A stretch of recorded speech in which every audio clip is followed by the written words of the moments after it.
Bonjour à tous. Dans cette vidéo, nous allons voir comment comparer des fractions entre elles. Commençons par un rappel. Le symbole comme ceci se lit est plus petit que. Le symbole comme cela se lit est plus grand que. Donc nous allons voir deux exemples qui illustrent ces deux symboles. Ceci se lit 2 est plus petit que 3 et cela se lit 25 est plus grand que 5. Voyons maintenant comment comparer deux fractions de signes différents. C'est ce qu'il y a en fait de plus facile. Imaginons que l'on doive comparer 1 cinquième et moins 8 douzièmes. La plus petite sera la fraction qui est négative, donc 1 cinquième est plus grand que moins 8 douzièmes. On peut donc dire que si deux fractions sont de signes différents, la plus petite sera la fraction négative à chaque fois. Maintenant, nous allons voir comment comparer deux fractions qui sont positives, soit quand elles ont le même dénominateur, le même numérateur ou alors qu'elles n'ont rien en commun.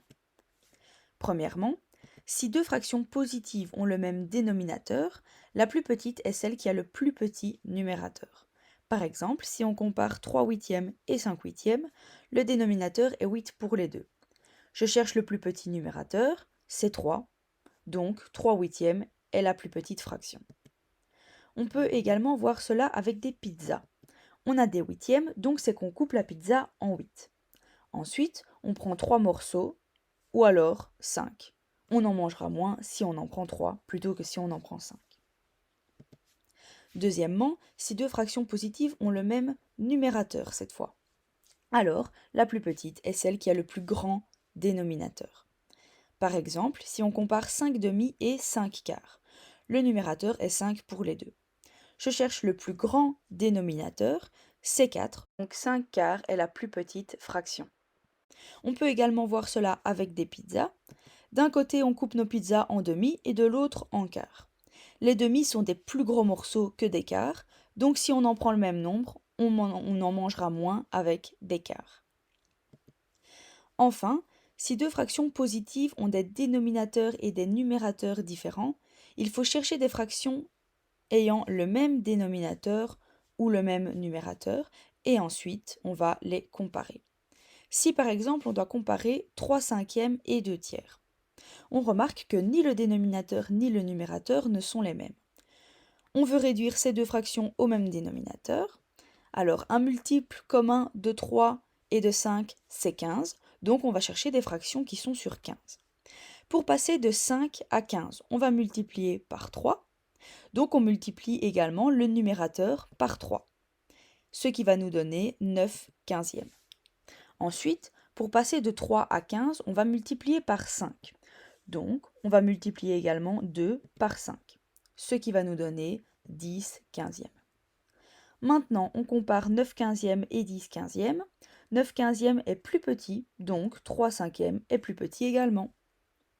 Voici la représentation avec des pizzas. Donc ici, vous avez les cinquièmes et les tiers. Et ensuite, si on les transforme en quinzièmes, on voit qu'on en a plus en orange, donc on en a plus quand on a 2 tiers de pizza. Voyons une astuce qui fonctionne parfois pour comparer deux fractions positives. On peut en effet transformer chaque fraction en une somme d'un nombre entier le plus grand possible avec une fraction. Par exemple, on veut comparer 71 36e et 40 17e. Écrivons-les sur le côté. Combien de fois on sait mettre 36 dans 71? On sait mettre une fois. Et combien de fois on sait mettre 17 dans 40? On sait mettre 2 fois. Donc, il y en a une qui vaut 1, quelque chose et l'autre qui vaut 2, quelque chose. On ne sait pas quelle fraction se cache derrière les 3 petits points, mais ce n'est pas nécessaire de le trouver, puisqu'on sait déjà que 71 36e est plus petite, puisque 1, quelque chose est bien plus petit que 2, quelque chose. Maintenant, imaginons qu'on ait ces deux fractions-ci à comparer. Combien de fois on sait mettre 5 dans 11? On sait mettre 2 fois. Et combien de fois on sait mettre 6 dans 13? On sait également le mettre 2 fois. Donc, ces deux fractions sont égales à 2, quelque chose. Donc, soit on revient sur notre règle de comparaison de fractions de dénominateurs et de numérateurs différents qu'on avait vu un petit peu avant, soit on va comparer justement ce petit quelque chose, donc chercher la fraction qui se cache derrière les 3 petits points. Pour 11 cinquièmes, pour avoir 2, on avait pris 10 cinquièmes, puisque 10 cinquièmes est bien égal à 2. Donc il nous reste combien de cinquièmes? Il nous en reste plus que 1.